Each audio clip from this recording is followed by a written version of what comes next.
Shalom, selamat pagi saudara yang dikasihi Tuhan. Selamat memasuki hari yang baru di awal minggu ini.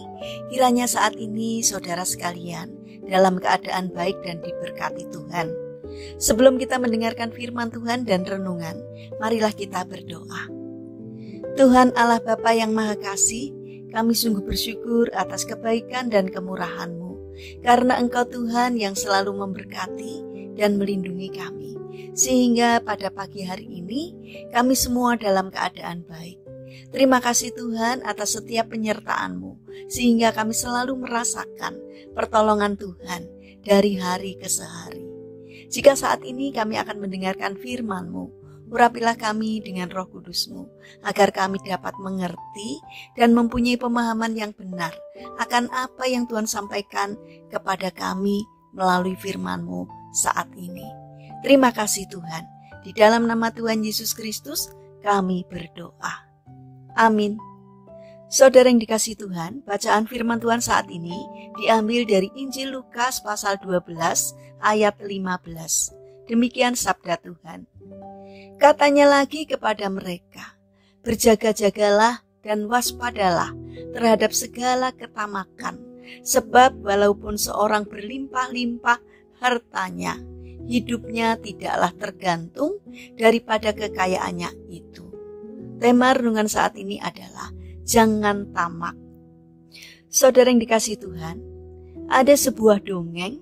Seorang pemburu telah berjasa menyelamatkan kuda kesayangan raja dari terkaman harimau.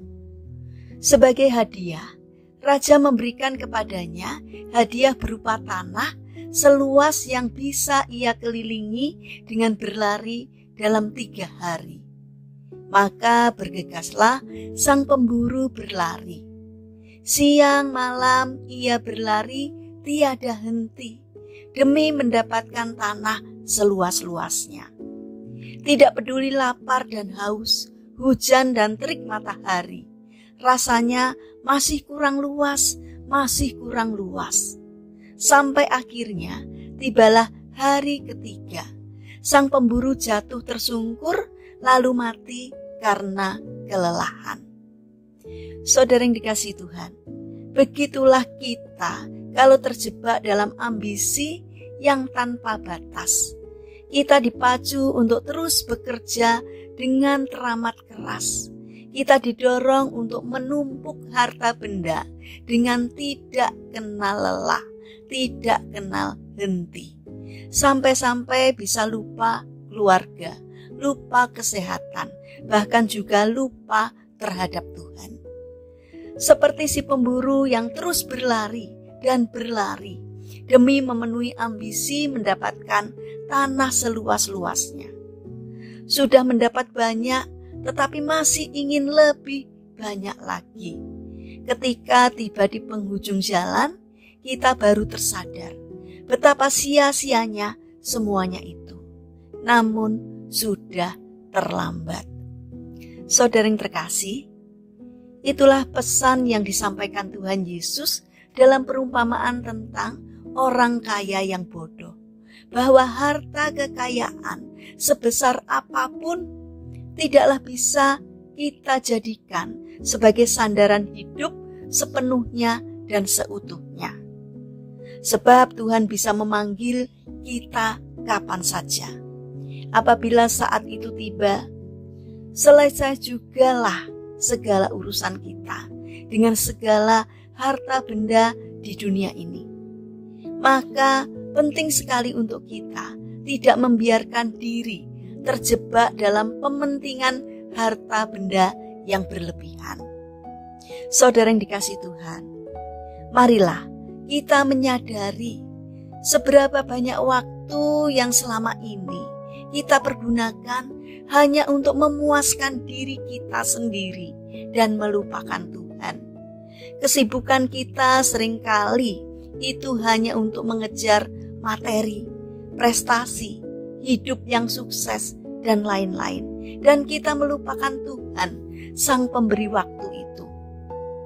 Kadang kita merasa tidak ada waktu untuk berdoa, membaca firman Tuhan, tidak sempat untuk menolong sesama, yang membutuhkan pertolongan dari kita.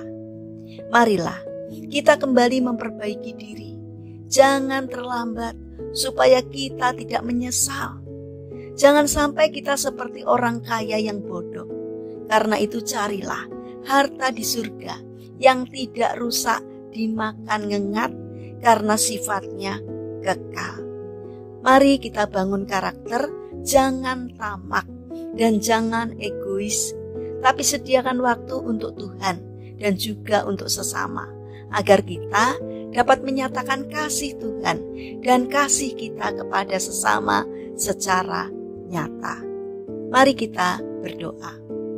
Tuhan Yesus yang baik, ampuni kami jika selama ini kami sering egois, mementingkan diri kami sendiri dan tamak. Tolonglah kami ya Tuhan, agar kami mampu memperbaiki diri untuk menyediakan waktu bagimu dan juga bagi sesama kami. Bapa yang penuh kasih, kami berdoa untuk bangsa dan negara kami, terutama kepada pemimpin negara kami, Bapak Presiden. Berikanlah hikmat-Mu agar di dalam memimpin negeri ini, di dalam mengambil keputusan apapun, seturut dengan pimpinan Tuhan. Berikanlah juga pertolongan kepada bangsa kami, agar dapat berpikir dan bertindak secara bijaksana. Berusaha untuk mengutamakan kepentingan orang banyak, bukan memikirkan kepentingan sendiri atau kelompoknya sendiri. Kiranya Tuhan membimbing mereka agar bangsa kami memiliki karakter yang baik, mempunyai budi pekerti yang luhur dan mulia, tidak mudah dipengaruhi oleh pihak-pihak yang tidak bertanggung jawab. Bapa yang penuh kasih, kami mendoakan bagi saudara-saudara kami yang mengalami permasalahan dan kesulitan hidup. Kiranya Tuhan membimbing mereka sehingga mereka mampu menemukan jalan keluar. Kami memohon Tuhan berkenan hadir dan menolong mereka.